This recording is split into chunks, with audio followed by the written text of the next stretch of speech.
Bonsoir Patricia.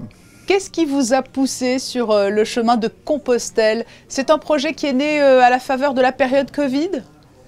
Alors, le chemin de Compostelle, beaucoup de gens en parlent, beaucoup de gens l'évoquent, et puis finalement, peu de gens le font. Ce qui m'a poussé, eh bien, c'est cette attirance vers le chemin proprement dit. Et puis, à la suite du Covid, effectivement, j'ai quitté mon travail, et là, je me suis dit que c'était le bon moment pour prendre le chemin. Je suis donc allé chez Qui de Droit acheter un sac, une paire de chaussures ad hoc et tout ce qu'il fallait, et je suis parti pratiquement 10 jours après sur le chemin de Compostelle, au grand désespoir de mon épouse, mais qui a bien compris et qui l'a accepté. Mais avant de s'élancer, il faut savoir qu'il n'y a pas qu'un seul chemin de Compostelle. Tous mènent à Compostelle, mais vous le dites, c'est presque une démarche personnelle. Hein. Quel a été le vôtre de chemin? Il y a différentes voies qui partent de différents endroits. Vous partez du Puy-en-Velay, c'est la plus importante. Les gens partent de là, ils sont 55% à partir de là. Beaucoup partent de Vézelay, d'autres partent de Tours, de Paris. Et finalement, il y a beaucoup de voies qui mènent à Compostelle. En revanche, le vrai chemin de Compostelle, c'est celui qui part de chez vous. Vous partez de chez vous un bon matin, vous allez à la messe, vous saluez tout le monde. Le curé vous bénit, vous souhaite bon courage et vous dit que Jacques sera avec vous. Et puis vous partez. Et vous partez par où vous voulez finalement. J'ai croisé deux jeunes gens qui avaient fait leurs études, deux jeunes ingénieurs agronomes qui venaient de Grenoble justement, et étaient partis de Grenoble et étaient partis tout droit direction Lourdes. Et là à Lourdes, ils avaient rejoint un des chemins, celui que j'ai fait, le Camino del Norte. C'est un chemin qui suit l'Atlantique et que j'ai choisi parce que je trouvais que c'était le plus sauvage, je trouvais que c'était le plus beau. Et donc je me suis lancé sur ce Camino del Norte. Peut-être aussi l'un des moins fréquentés, mais vous avez tout de même croisé sur votre chemin des personnes de tous horizons, avec une motivation différente pour chacun selon son parcours de vie.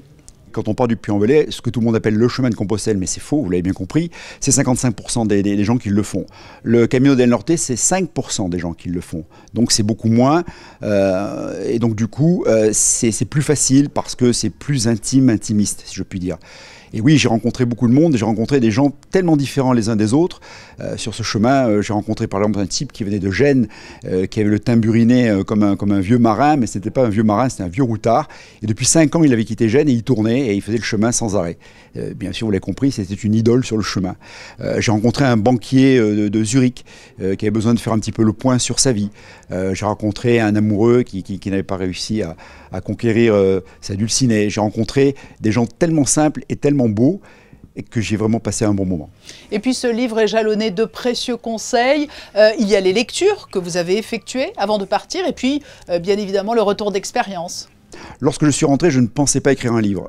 1000 choses ont été écrites déjà sur le chemin de Compostelle. Et Isabelle, mon épouse, m'a dit « Mais tu devrais écrire ne serait-ce que pour expliquer ce qu'il faut faire pour ne pas avoir trop de gravillons dans les godillots. » C'est l'expression que je prends. J'ai eu la chance de passer 30 ans dans les forces spéciales. Et puis là, j'ai appris 2-3 bricoles quand même. Et puis, j'ai essayé de mettre cette expérience dans ce livre en expliquant aux gens, comment ils devaient se préparer à faire cette mission, j'allais dire, ce chemin. 2, comment ils devaient le vivre pour le faire du mieux possible, pour ne pas se blesser, pour ne pas se faire mal et pour le faire de façon la plus agréable possible. C'est vraiment un point important de ce livre. Et c'est un ouvrage qui se consulte un peu comme un carnet de voyage, étape après étape, rencontre après rencontre et des anecdotes à chaque chapitre. Il y a une première partie qui s'appelle la préparation donc, de la mission, proprement dite, et puis il y a une partie technique. J'avais mis tout ça au début et ma fille m'a dit « Non, non, papa, tu ne devrais pas faire ça, ça va lasser tes lecteurs. » Donc tu parles de la préparation, tu évoques le chemin et toutes les aventures que tu as vécues sur ce chemin, et tout à fait à la fin, tu mets la partie technique. Et effectivement, là, au fur et à mesure, je vous parle des rencontres que j'ai faites et des lieux magiques et magnifiques que j'ai pu voir.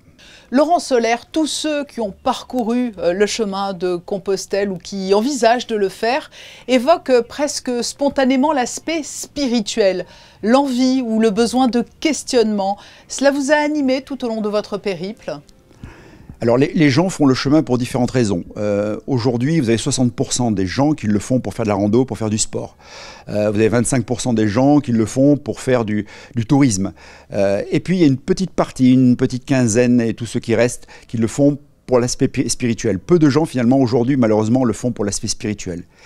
En revanche, on s'aperçoit d'une chose intéressante, c'est que certains partent pour faire de la randonnée pure et dure, et puis s'aperçoivent que peut-être qu'il y a quelque chose, un magnétisme, un Saint-Jacques quelque part, et on arrive à le croiser.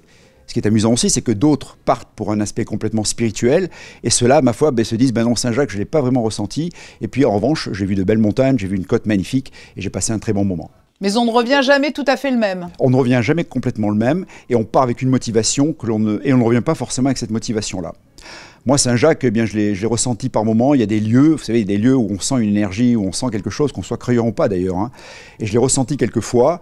Puis quelquefois, eh bien, quand j'avais très mal aux pieds et très mal au dos, je dis mais Saint-Jacques m'a abandonné. Ce type-là ne doit pas être par là. En conclusion et pour l'anecdote, vous arborez désormais fièrement un coquillage sur votre sac à dos ou sur le pas de votre porte?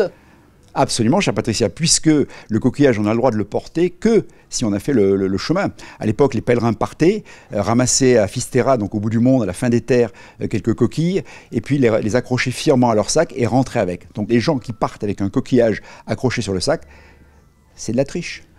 Mais en tout cas, lorsque l'on a ce coquillage, cela veut dire, normalement sans triche, que l'on a parcouru le beau chemin de Compostelle. Absolument, absolument. Merci Laurent Solaire, et je rappelle que vous serez présent samedi et dimanche au Salon du Livre de Monaco au Grimaldi Forum. Et je vous attendrai. Merci Patricia.